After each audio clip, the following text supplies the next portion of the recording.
Assalamualaikum warahmatullahi wabarakatuh. Halo guys, selamat datang di channelku. Di video kali ini aku mau bahas tentang di balik film The Texas Chainsaw Massacre. Banyak fakta menarik di belakangnya loh. Film ini itu rilis tahun 1974 di Amerika dan sutradaranya itu Tom Hopper dan pemeran utamanya adalah Marilyn Burns. Nah, kesuksesan film ini itu sangat memuaskan guys, walau sebelumnya banyak komen-komen negatif dan banyak banget kritik saran gitu yang negatif. Sebenarnya saran kok negatif, saran bagus lah ya. Maksudnya kritik-kritik yang negatif gitu. Dan film ini juga sangat terkenal guys. Terkenalnya karena apa? Karena ada pembunuhnya ya kalian lihat, dia pakai gergaji mesin dan pakai topengnya yang dibuat dari wajah manusia guys. Wow, bensinnya parah banget, orang sakit panas. Banyak fakta yang sangat berbeda dengan yang ada di film guys. Karena kan film ini tuh katanya itu sama dengan kisah nyata, tetapi banyak beberapanya itu sangat berbeda dengan kisah nyatanya. Gimana kisah nyatanya? Gini, film itu mengambil inspirasi guys dari urban legend yang emang ada di Plainfield di Illinois. Seorang parubaya gitu ya, seorang pria parubaya di Plainfield itu pembunuh berantai dan juga pengambil mayat di sekitar pemakaman yang ada di Plainfield. Nah, ini itu terjadinya pada bulan November tahun 1957 guys. Siapakah pria tersebut? Dia adalah Ed Gein guys. Nah, Ed Gein ini hanya panggilan aja. Nama lengkapnya adalah Edward Theodore Gein dan dia juga dijuluki sebagai The Butcher of Plainfield. Wow, bagus banget sih, itu kayak keren gitu ya, tapi ngeri banget gitu. Dia itu lahir di Delacosta Country di Wisconsin pada tanggal 27 Agustus 1906 guys. Dia juga punya kakak yang bernama Henry George Gein dan punya ayah juga ibu. Ayahnya itu bernama George Philip dan ibunya itu adalah August Wilhelm. Masa kecilnya Edward Gein ini sangat-sangat miris sih sebenarnya, walaupun keluarganya lengkap, tetapi ayahnya itu adalah pecandu alkohol guys, dan ibunya juga sebenarnya religius gitu ya, cuman mengajarkan kepada Ed dan Henry ini agak salah dan agak aneh mungkin ya, bukan salah. Dia mengajarkan ibunya ini kepada dua orang anaknya, mengajarkan bahwa kalau misalnya orang asing atau wanita apalagi itu sangat-sangat tidak boleh menjadi teman gitu. Karena ya yang suci itu hanya ibunya saja, bukan orang-orang di luar gitu. Jadi berakibat juga kepada Ed juga Henry, mereka berdua ini benar-benar nggak bisa bersosialisasi sama masyarakat guys. Sebenarnya itu kayak overprotective ya, daripada mengajarkan hal baik gitu, tapi kayak ibunya tuh sangat-sangat menjaga kedua anaknya dari lingkungan luar. Singkat cerita, keluarga mereka ini pindah dari kota ke desa di Plainfield, di pinggiran kota Plainfield gitu ya. Mereka pindah dan menetap di sana. Pada bulan April 1940, ayahnya itu wafat guys karena kecanduan alkohol dan membuat gagal jantung. Wow. Di situ Henry sama Ed itu benar-benar cari kerja guys, pontang-panting ke sana ke sini, bekerja buat menghidupi ibunya. Dan ibunya juga di sini udah nggak kerja karena ibunya itu sakit-sakitan gitu ya, dan ya hanya Ed dan Henry yang ada, jadi mereka yang bekerja. Tetapi guys, di sini itu Henry itu nggak suka ngelihat Ed deket sama ibunya, karena Ed sama ibunya ini benar-benar deket dan Ed itu sayang banget sama ibunya.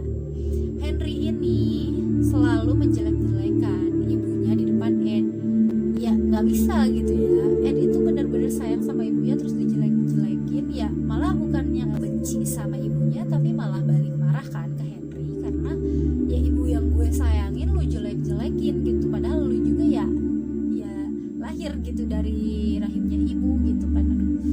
Nah di situ Ed hatinya gitu ya terluka dan membuat tahun 1944 Henry dan Ed ini bekerja di suatu rumah, merenovasi rumah, dan di situ guys terjadilah kecelakaan.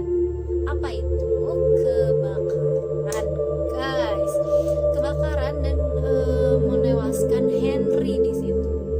Yang anehnya Henry ini tidak tewas karena kebakaran, karena di kepalanya itu ada kayak lebam atau luka memar gitu loh guys, kayak luka lebam kayak dipukul gitu. Dan ya siapa lagi kalau bukan Ed gitu ya kan, di situ cuma ada Ed. Tetapi ini tuh ada dua versi. Yang satu lagi versinya itu Ed dan Henry itu sedang membakar rawa-rawa di dekat rumahnya katanya, di dekat rumahnya, dan terjadi kebakaran yang menewaskan Henry juga. Tetapi dua versi ini tuh ya sama-sama kebakaran walaupun beda ya. Kebakaran dan menewaskan Henry, di situ semuanya mengarah ke Ed. Tapi dengan Ed yang psikopatnya udah mulai ada mungkin ya saat itu, dia berkelakuan baik dan ya rajin, getol gitu ya untuk kerja dan segala macam. Jadi dia nggak dicurigai lagi, udah luntur tuh curiganya masyarakat semuanya. Jadi nggak dituntut dan kasus ini ditutup ya tanpa ada tersangka gitu. Oke, selanjutnya di tahun berikutnya, di tahun 1945 ibunya juga meninggal guys. Nah di situ benar-benar si Ed ini tuh sakit gitu, sakit hati lah ya. Panutannya, cinta sejatinya, temennya satu-satunya udah gak ada gitu. Jadi dia sebatang kara guys. Kalau misalnya menurut aku ya, ini bakalan, kalau udah sampai sini aja tuh kalian pasti mikir, wah ini depannya bakalan gini, bakalan gitu, wah imajinasinya udah kemana-mana gitu ya kan. Nah iya sih, aku juga bakalan setuju sama kalian karena Henry aja kakaknya yang jelek-jelekin ibunya itu dibunuh gitu sama dia. Apalagi ini ibunya yang walaupun gak dibunuh siapa-siapa gitu, bakalan berkelakuan yang aneh. Dan memang itu terjadi guys. Setelah ibunya wafat, dia berkelakuan aneh. Berkelakuan anehnya karena dia selalu membereskan di kamarnya, kamar ibunya. Kamar ibunya itu selalu dibereskan, selalu dirapikan walaupun ibunya gak ada. Dan yang anehnya lagi tuh cuman kamar itu doang yang dirapin sama dia, kamar lain tuh enggak guys. Udah lama setelah ibunya meninggal, dia itu makin kesini selalu membaca tentang anatomi tubuh perempuan guys, anatomi tubuh perempuan dan juga sejarah kekejamannya Nazi. Nah dari situ ya udah tahu lah ya kedepannya bakalan gimana ya jadinya. Dan inilah kejahatannya. Pada tahun 1957, tepatnya bulan November, nah seorang pemilik toko perkakas bernama Bernice Worden, ini namanya Bernice Worden, menghilang, dan anaknya yang bernama Frank yang menjadi wakil sheriff ya langsung menyelidiki kenapa sih bisa menghilang ibu aku gitu. Dan penyelidikannya ini berujung kepada Ed Gein yang diketahui beberapa kali itu menyambangi tokonya ibu Bernice Worden dan tidak pernah membeli apapun gitu selama ke tokonya Bernice Worden. Ed Gein tuh nggak pernah beli apa-apa guys. Nah sampai rumahnya Ed, Frank ini langsung ke rumahnya Ed karena saking penasarannya nih apakah benar ada di rumah Ed atau gimana gitu. Ternyata sesampainya di rumah Ed, saat memasuki rumahnya guys, parah banget. Ini adalah foto ruang tamunya ya, kayak gini ya, kamarnya, rumahnya lah ini waktu Frank ke rumahnya. Dan perabotannya guys, yang tadi aku udah bilang dia pakai kulit manusia gitu ya, pakai kulit manusia lah ya, tulangnya juga dipakai gitu. Aduh serem banget guys, nggak ngerti lagi, yang sakit banget langsung ke gudangnya. Ternyata guys, di gudangnya ada sesosok perempuan yang sedang digantung terbalik. Dan siapakah itu? Dia adalah ibunya Frank. Dan tubuh perempuan tersebut itu dibelah gitu kan ya, dibelah kayak kalau misalnya kambing nih, tahu nggak sih kalau kambing waktu Idul Adha dibelah tuh kayak gitu, mirip banget parah. Jadi organ-organnya tuh dikeluarin gitu loh guys. Duh, merinding aku. Setelah dilihat-lihat lagi, si Frank ini ngelihat lagi, ternyata ada kursi juga yang dilapisi sama kulit manusia, ada mangkok juga yang pakai tengkorak manusia. Aduh, parah banget nih orang, parah. Terus ada kayak kepala dan kulit-kulit muka manusia ditempelin tuh di dinding. Aduh, ya ampun ta guys. Gak cuma Bernie Warden yang yang dibunuh gitu. Pertama Bernie Warden, dan yang keduanya itu ada lagi yang bernama Mary Hogan. Ya, dia juga sudah menghilang sudah lama, ternyata ya adanya di Endgame. Setelah penemuan yang banyak dan ya itu bukti-bukti jelas lah ya, dia diciduk sama polisi guys. Kalau misalnya kalian pengen tahu juga berapa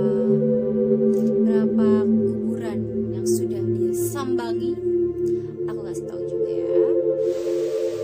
Jadi Gen ini mengatakan waktu diinterogasi ini penyidikannya bahwa antara tahun 1947 sampai 1952 ia telah 40 kali mengunjungi 3 kuburan lokal pada malam hari untuk menggali kembali mayat-mayat baru yang dikuburkan. Dan dia juga nggak sembarangan gitu ngambilnya.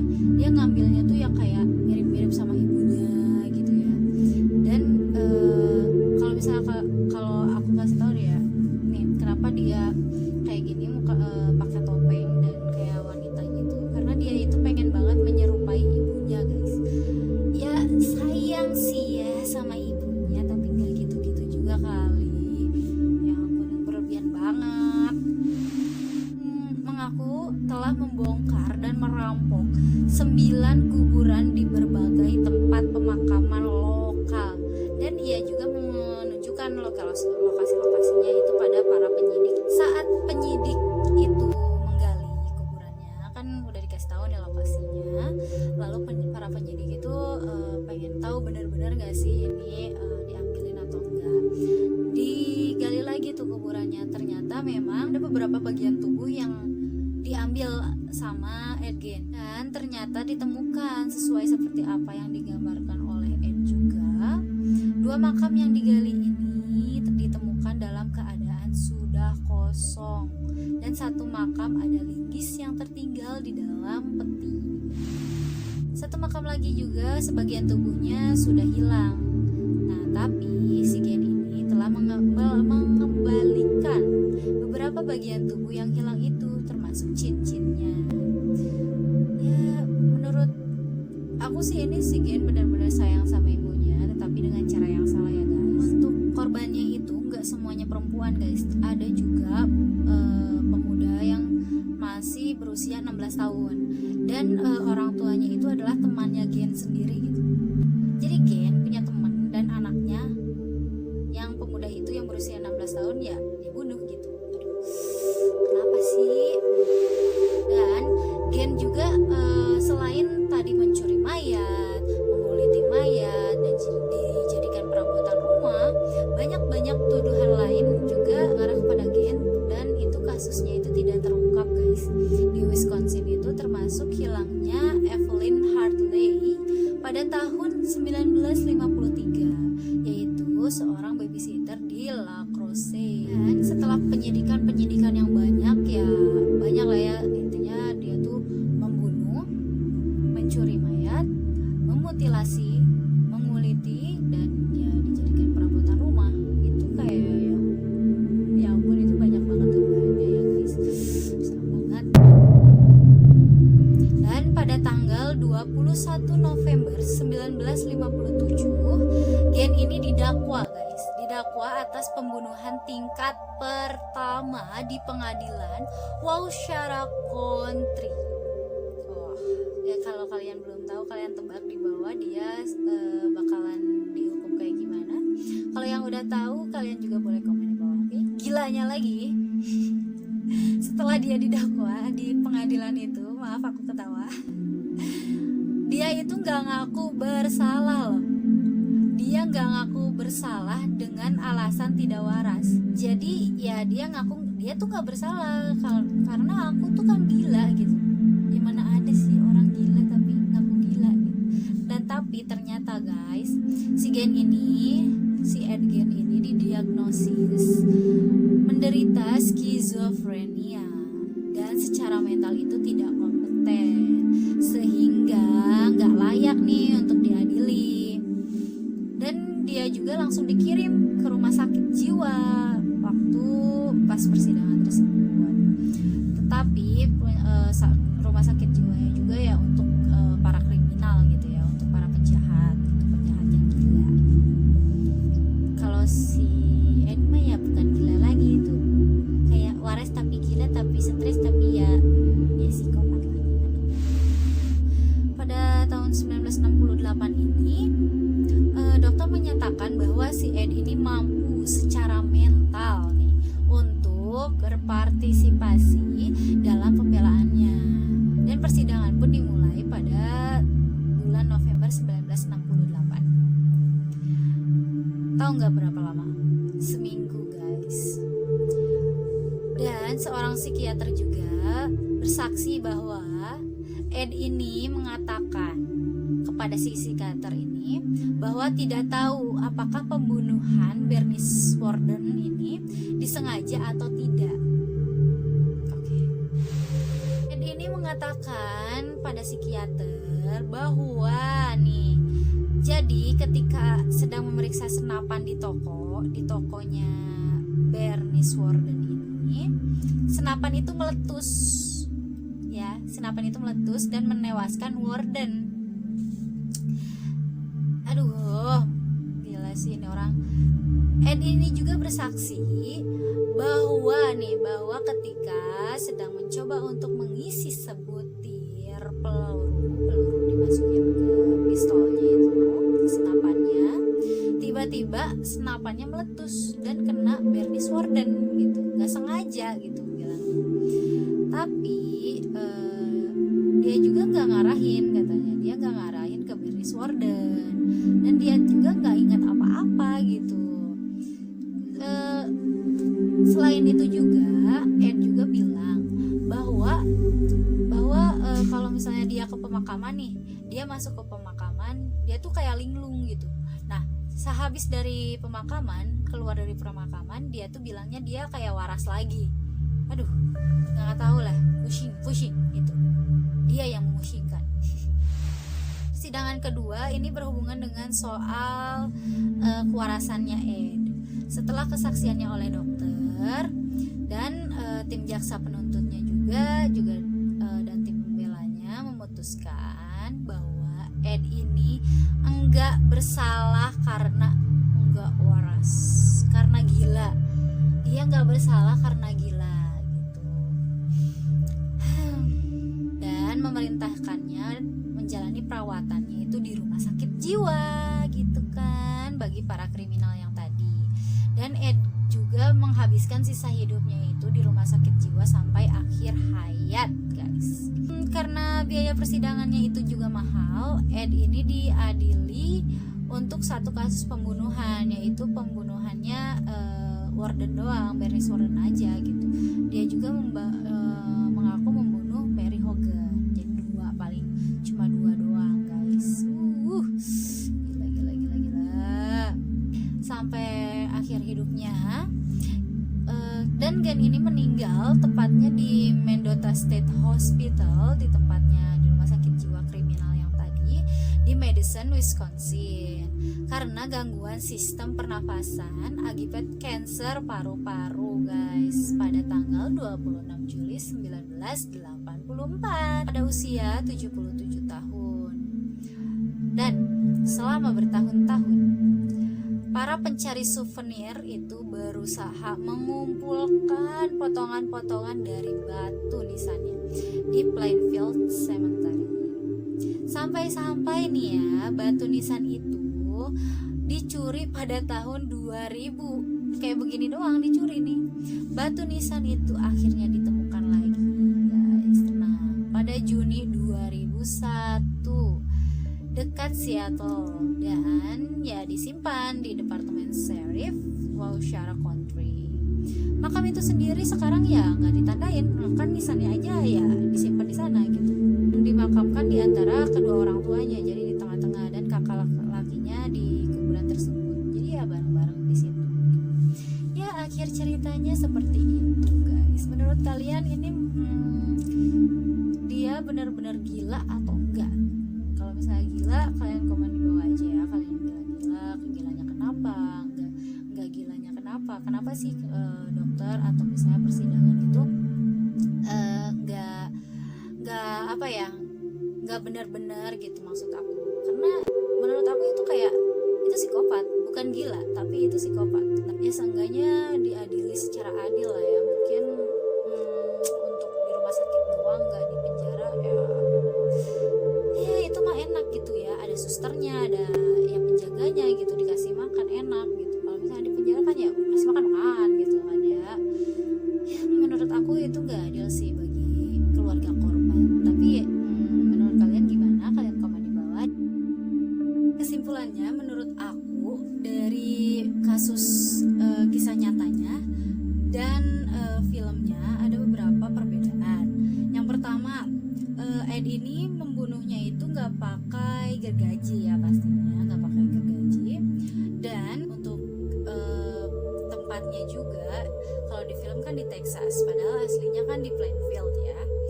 Dan untuk keluarganya di filmnya juga beda, karena Ed ini adalah sebatang kara ya. Ed ini sebatang kara, tetapi kalau misalnya di filmnya itu ada kakek, ada beberapa keluarga yang lainnya. Ada perbedaan yang mencolok juga sih guys, karena di filmnya itu topengnya masih pakai, si pembunuhnya tuh pakai topeng dan bawa gergaji, tapi dia itu nggak pakai pakaian cewek gitu. Dia masih pakai kayak ya pejagal kayak gitulah gimana, dan kayak pakai jas kayak gitu.